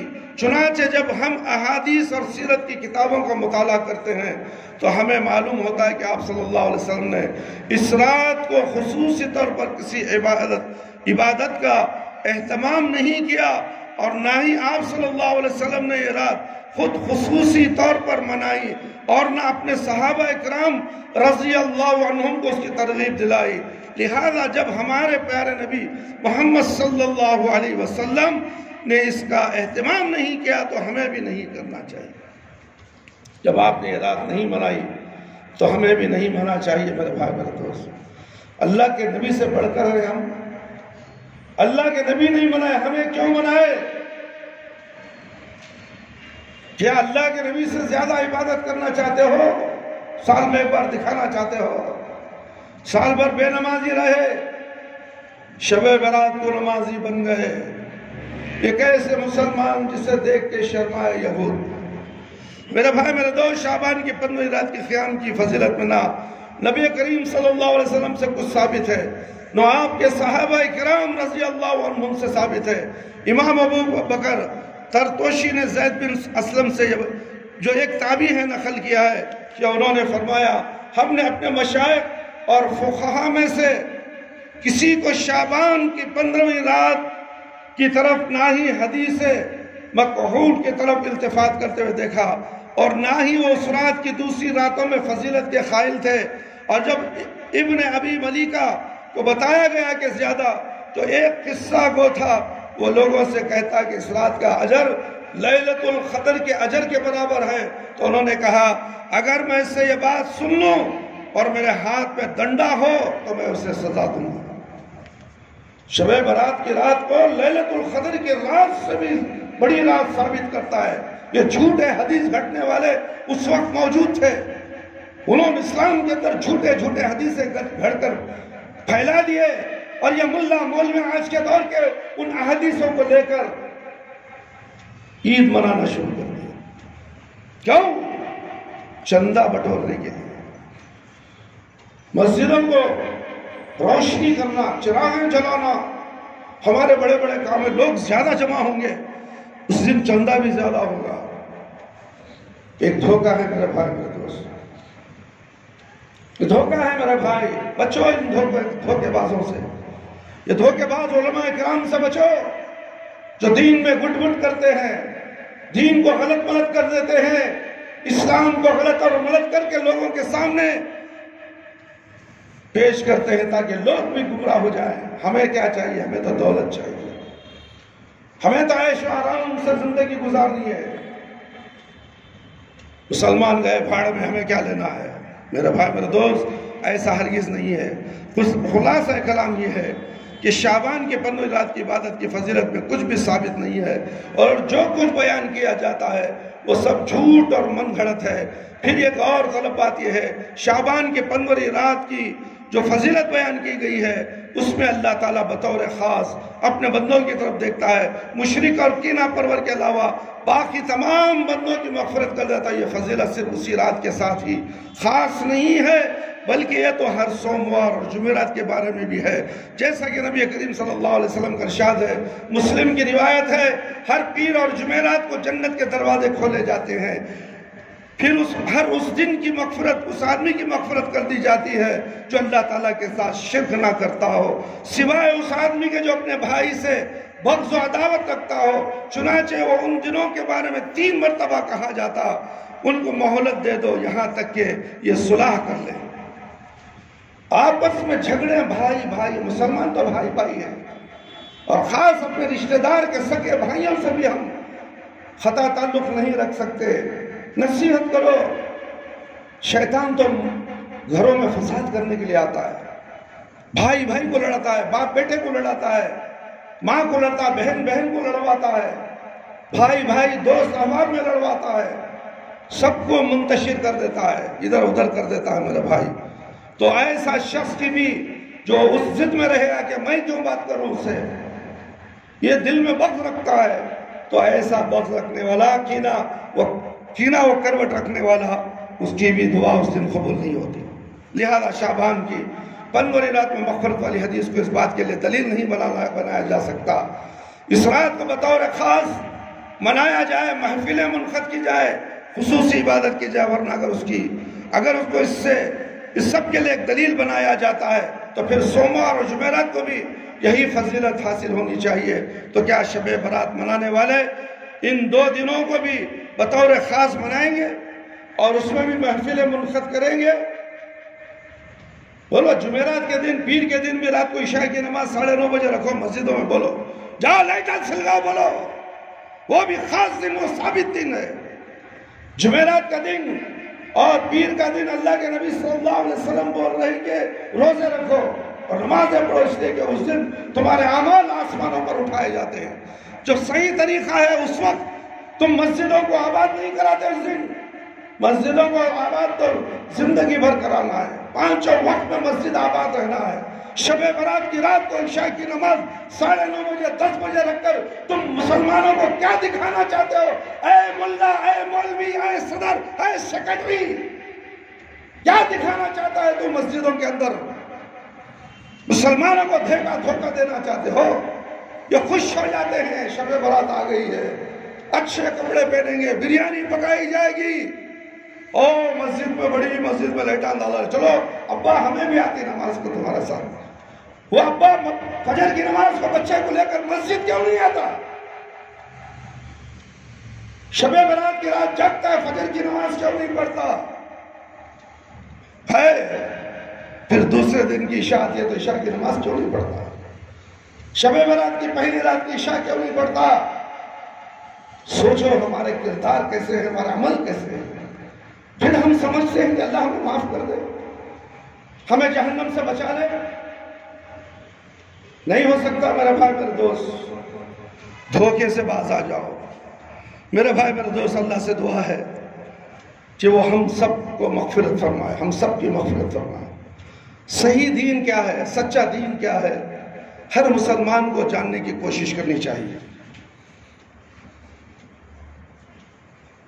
دین وہی ہے جو اللہ نے کہا، دین وہ ہے جو نبی صلی اللہ علیہ وسلم نے کہا، ہمارے باپ نے کہا، ہمارے دادا نے کہا۔ کیا ہمارے باپ دادا لے کر آئے تھے دین؟ بتاؤ میرے بھائی، کیوں قرآن سے نفرت، کیوں حدیث سے نفرت، کیوں قرآن اور حدیث سے عمل کرنے والوں سے نفرت؟ یہ ٹنڈا ہے، یہ کٹا ہے، نٹا ہے، پٹا ہے، کیا ہے، یہودی ہے، انگریزی ہے، لفنگا ہے، لوفر ہے، کسے؟ اللہ اور اللہ کے رسول کو گالیاں دیتے ہیں یہ لوگ۔ یہ نسبت کہاں تک جا رہی ہے تمہیں؟ ایک اہل حدیث کو گالی دینا اللہ اور اللہ کے رسول صلی اللہ علیہ وسلم کو گالی دینے کے برابر ہے۔ تم کتنی بڑی غلطی کر رہے ہو، سوچا کبھی تم نے؟ ہم کہتے ہیں کہ اللہ کی بات مانو اور ہمیں گالی، ہم کہتے ہیں کہ اللہ کے نبی صلی اللہ علیہ وسلم کی بات مانو، ہمیں گالی، سب آنکھوں پر، ہمیں کوئی فرق نہیں پڑتا۔ فرق تو تمہارا شروع ہو چکا ہے، تم ہمیں گالی دیتے رہو، ہمارے نیکیاں بڑھتے جا رہے ہیں، تمہارے گناہ بڑھتے جا رہے ہیں۔ سمجھتی ہے، سمجھ میں آ رہی ہے بات؟ نہیں آ رہی ہے تو آؤ نماز کے بعد میرے پاس بیٹھو، دیکھو اتنے حدیث ہیں، کھول کھول کر دکھاؤں گا، دماغ چکرا جائے گا تمہارا۔ کاش کہ ہم یہ پہلے جان لیتے ہیں۔ ہماری اتنی بڑی زندگی بیکار کی چلے گئی، بڑی مسجد، ارے وہ مسجد ہماری، یہ مسجد تقویٰ مسجد ہے، تقویٰ وہاں ہے نا جو گلی میں بازو چاچی ملتے ہیں، وہاں کتنی حقارت سے مسجد تقویٰ کا نام لیتا ہے، لوگ آ کر ہمیں کہتے ہیں ہمیں تقویٰ مسجد کو جانا ہے۔ کوئی کسی 8ویں کلاس کو بھگا دیتا ہے، کوئی 6ویں کلاس کو بھگا دیتا ہے، نہیں بھئی وہاں کے حضرت تقویٰ مسجد سے ملا، یہاں کہیں کو ہے تمہیں، وہاں چھنا وہ مسجد ہے، فلانی جگہ ایڈریس نہیں بولتا ہوں، کہاں چھنا جی مسجد ہو، یہاں کہیں کو ہے۔ تقویٰ مسجد، تقویٰ کے معنی کیا ہے جان لو، تقویٰ کے معنی ڈر، اللہ کا ڈر۔ ہمارے دلوں میں اللہ کا ڈر ہے تو تقویٰ مسجد کو آئے گا، اگر ہمارے دلوں میں اللہ کا ڈر نہیں تو تقویٰ مسجد سے دور ہے، اور تقویٰ مسجد ہی اسے دھتکار دیتی ہے۔ ایسے بے ایمان کو اس مسجد میں سجدہ کرنے کی ضرورت نہیں ہے۔ یاد رکھو میرے بھائی میرے دوست، ہم محنت کی مزدوری کر کے کماتے ہیں، کھاتے ہیں، ہمیں اللہ نے پیسہ دیا ہے، ہم کچھ پیسہ حرام میں لٹا دیتے ہیں، کچھ پیسہ مسجد کے لیے دے دیتے ہیں۔ کبھی کبھی ایسا بھی ہوتا ہے جوب میں پیسے ہی مگر اسے مسجد کو دینے کے لیے دل نہیں ہوتا۔ کیوں نہیں ہوتا؟ اللہ رب العالمین اس کے پیسے کو مسجد کے لیے قبول نہیں کرتا، پیسے رہتے ہوئے بھی وہ خاموش چلا جائے گا، 10 پیسے کی بھی مدد نہیں کرے گا، اس لیے کہ اس کا پیسہ اللہ کے لیے قابل قبول نہیں ہے۔ وہ کتنا بد نصیب انسان ہوگا۔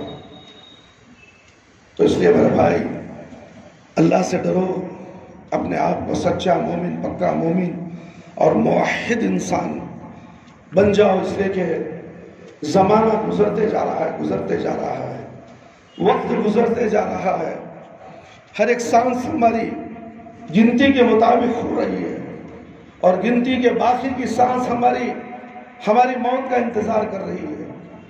جس وہ آخری سانس ہماری رکی تو ہماری آنکھ بند ہوگی، اس وقت اگر ہم بے نمازی رہے، چاہے وہ قرآن اور حدیث کا علم رکھنے والا کیوں نہ ہو، توحید پرست کیوں نہ ہو، صرف توحید پرست بن جانا کوئی کمال کی بات نہیں ہے۔ توحید پرست ہونے کے بعد اللہ نے کیا کہا، اللہ کے نبی صلی اللہ علیہ وسلم نے کیا کہا، اس پر عمل کرے اور پھر 5 وقت کی نمازوں کی حفاظت کرے، اور 5 وقت کی نمازیں اول وقت پر مسجد میں آ کر پڑھے۔ اپنے مرضی سے کہیں پڑھ لیا، گھر میں پڑھ لیا، پڑھیا ہی نہیں بعد میں پڑھ لیے، ہفتے میں 1-2 بار پڑھ لیا، مہینے میں 1-2 بار پڑھ لیا، کبھی جمعہ کو آ گیا، ایسے نمازی کی اللہ کو ضرورت نہیں ہے۔ میرے بھائی ایسا نمازی مت بنو۔ توحید جاننے کے بعد سب سے پہلا عمل وہی ہے جو نماز ہے، جو دین کا ستون ہے۔ توحید تو پایا ہے، توحید پایا ہے، اس کے بعد عمارت کھڑتی ہے، ستون کھڑا جاتا ہے۔ اس ستون کو نماز کہا گیا ہے۔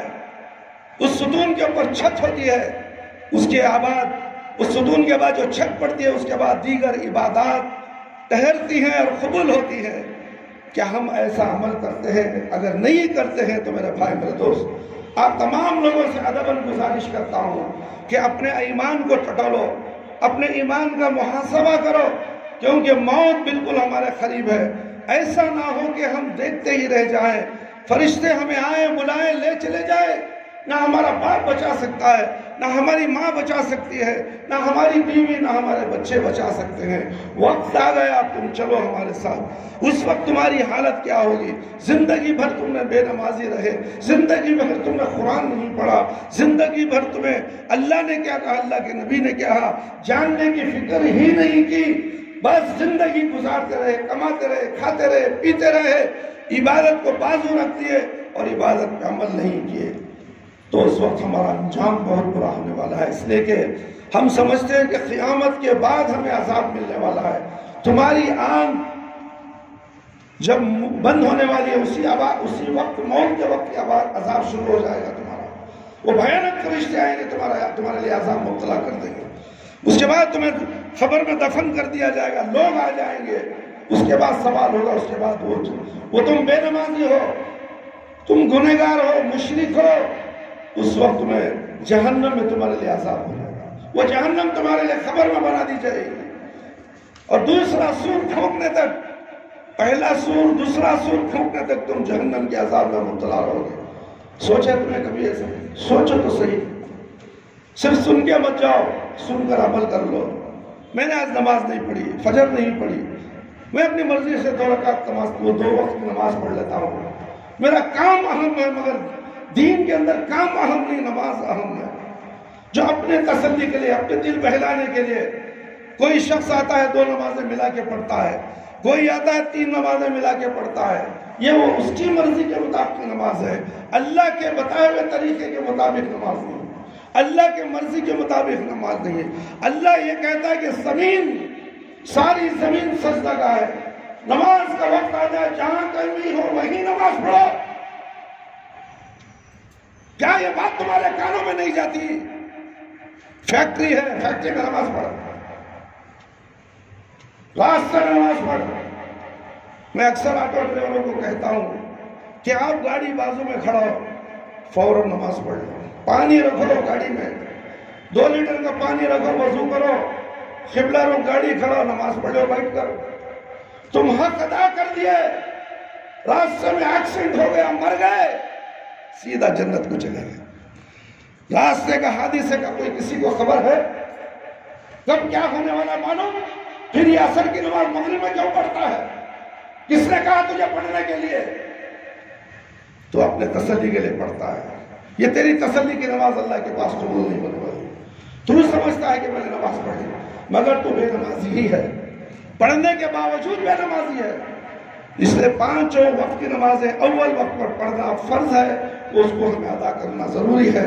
اگر ہم ادا نہیں کریں تو کبھی کبھی اتفاق سے نماز کا وقت ہوتا تو فوراً جب موقع ملتا تو پڑھ لینا، کبھی کبھی، اور اسے معمول بنا لیں۔ اِنَّا لِلَّهِ وَإِنَّا إِلَيْهِ رَاجِعُونَ۔ انشاءاللہ اسی بہت سے باتیں ہیں. پھر رمضان شروع ہونے والا ہے. رمضان کے بعد عبادتیں شروع ہونے والی ہے. جو بے نمازی ہے انہیں بھی نمازی بن جاتا ہے. اور رمضان آ رہا ہے. اے بے نمازیوں، میں آپ سے ہاتھ جوڑ کر اپیل کرتا ہوں کہ جب رمضان میں نماز شروع کر لیو تو پورے سال نمازی بن جاؤ. صرف رمضان کے نمازی بن جاؤ. صرف رمضان میں ٹوپی پہننا جائز نہیں ہے، ہر وقت ٹوپی پہننا ہے. اور یہ بہت سے لوگ مسجدوں کو آتے ہیں بغیر ٹوپی کے آتے ہیں. کیوں؟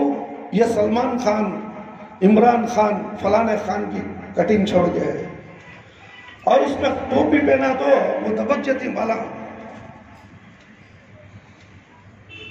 وہ تاڑ کا پھل آتا. دیکھیں تاڑ کا پھل تمل ناڈو میں ملتا ہے، اسے پھاڑو پورے تارہ ایسا کھڑے رہتے ہیں. آج مسلمان اپنے سر کو بالوں کو ایسے کھڑا کر لیا ہے، ٹوپی پہنا تو دبک جاتی. یہودیوں کی طرز عمل اور پھر اللہ کے دربار میں نماز. واہ! بیڑی سگریٹ پان پراگ نماز، منہ میں بدبو، اللہ اکبر، چھو ہے اس کے منہ پر. بیڑی سگریٹ بھی پیتا ہے اور اس بدبو والی زبان پر اللہ کا نام بھی لیتا ہے. کیا ایسے شخص کو ہدایت ملے گی؟ موت کے دم کو فرشتے آئیں گے، شیطان بازو کھڑا رہے گا، کہے گا کہ کلمہ مت پڑھ، میں تیرا ساتھ دوں. وہ جنت دکھائے گا اپنے ہاتھ میں، دیکھ اصل تو میں ہوں فرشتہ، تو میں تجھے ساتھ لے جاؤں گا. یہ بیڑی پینے والے، پان پراگ کھانے والے، کبھی کبھی کے نمازی جھوٹے ہیں، قیامت موت کے وقت پکڑے جائیں گے. یعنی شیطان آ کر اس کے دماغ کو پکڑ لے گا، وہ خفتی ہو جائے گا، دیوانہ ہو جائے گا. اس وقت اسے کیا کرو سمجھ میں نہیں آ، کلمہ گو سے بھی محروم ہو جائے گا. کلمہ شہادت اسے نصیب نہیں ہوگی. میرے بھائی میرے دوست، اس لیے آؤ ایک اللہ کی عبادت کرے، ایک نبی کی اطاعت کرے. پیارے نبی صلی اللہ علیہ وسلم جیسا عمل کرنے کو بتائے ہیں اسی طرح عمل کرتے زندگی کو ختم کریں. انشاءاللہ ہر ایک کو مرنا ہے، موت کے بعد خبر میں سونا ہے، سوالوں کا جواب دینا ہے، میدان حشر میں کھڑنا ہے. ہر ایک کو سوال و جواب کے بعد اسے جنت ملنے والی ہے یا تو جہنم میں جانا ہے. جہنم بہت بری جگہ ہے، جنت بہت بڑی اچھی جگہ ہے. اس اچھی جگہ جانے کے لیے فکر کریں. اللہ تعالیٰ سے دعا ہے کہ اللہ تعالیٰ مجھے اور آپ تمام کو ان تمام قرآن و حدیث کی باتیں جو ہم نے آپ کے سامنے بتائی ہیں اسے سن کر آپ تمام مجھے بھی اس پر عمل کرنے کی توفیق عطا فرمائے. اللہ تعالیٰ آپ کو بھی اس پر عمل کرنے کی توفیق عطا فرمائے. اللہ تعالیٰ میرے اور آپ کے صغیرہ گناہ، کبیرہ گناہ، پوشیدہ گناہ، ظاہری گناہ، دن اور رات میں جو گناہ ہم سے گزرتے ہیں ان تمام گناہوں کو اللہ رب العالمین ہم سے معاف کر دے. اے اللہ یہ تمام بندے ہیں بھولے بھالے ہیں، اس میں بہت سے لوگ دین جاننے والے بھی ہیں، جان بوجھ کر بھی گناہ کرنے والے ہیں. اے اللہ کچھ لوگ بھولے بھالے مسلمان ہیں، اللہ ان لوگوں کو دین کے بارے میں معلوم نہیں ہے. اے اللہ ان کو دین سمجھنے کی ہدایت عطا فرما. جو مسلمان دین سمجھ چکے ہیں مگر عبادت میں ایک سستی اور کاہلی کرتے ہیں، اے اللہ ان کو مستعد بنا دے، عبادت کرنے والا بنا دے، چست و چوبند بنا دے میرے پروردگار. اے اللہ ان کی غلطیوں کو معاف فرما، ان کے خطاؤں کو درگزر فرما. اے اللہ ان کو بھی پکا سچا مسلمان، پکا نمازی، 5 وقت نماز پڑھنے والا بنا دے، نمازوں کی عبادتوں کو قبول فرما لے. اے اللہ شرک سے بچا لے، بدعت سے بچا لے. اے اللہ ہم سب کو صراط مستقیم پر چلا دے. اے اللہ ہمارے والدین، ہمارے رشتہ دار جو اس دنیا سے چلے گئے ہیں، اے اللہ اگر وہ قابل رحم ہیں، قابل مغفرت ہیں تو اللہ ان کی مغفرت فرما دے. اے اللہ جو دین میں نیا کام، نیا ایجاد کرتے ہیں، اللہ ان کے ہاتھوں کو پکڑ لے، ان کی زبانوں کو پکڑ لے. اے اللہ لوگوں کو گمراہ ہونے سے بچا لے میرے پروردگار، شرک سے بچا لے، بدعت سے بچا لے. اے اللہ نیکیوں کو قبول فرما لے. ہر نیکی جو چھوٹی ہے اے اللہ ان کی نیکی جو تیرے لیے خاص کی جاتی ہے، اے اللہ ان نیکیوں کو تو قبول فرما لے. اس جہنم سے بچا لے میرے پروردگار. اے اللہ ہمیں جہنم کی آگ سے بچا لے. اے اللہ قبر کے عذاب سے بچا لے. اے اللہ قبر کی تاریکی کو روشنی میں بدل دے. میدان حشر میں رسوائی سے بچا لے. اے اللہ ہمیں موت دے تو ایمان کی حالت میں موت دے. جب ہماری روح ہمارے جسم سے نکلے تو اے اللہ ہماری زبان پر کلمہ لا الہ الا اللہ محمد الرسول اللہ جاری رہے. ربنا لا تزغ قلوبنا بعد إذ هديتنا وهب لنا من لدنك رحمة إنك أنت الوهاب ربنا تقبل منا إنك أنت السميع العليم وتب علينا إنك أنت التواب الرحيم سبحان ربك رب العزة عما يصفون وسلام على المرسلين والحمد لله رب العالمين يا حي يا قيوم برحمتك أستغيث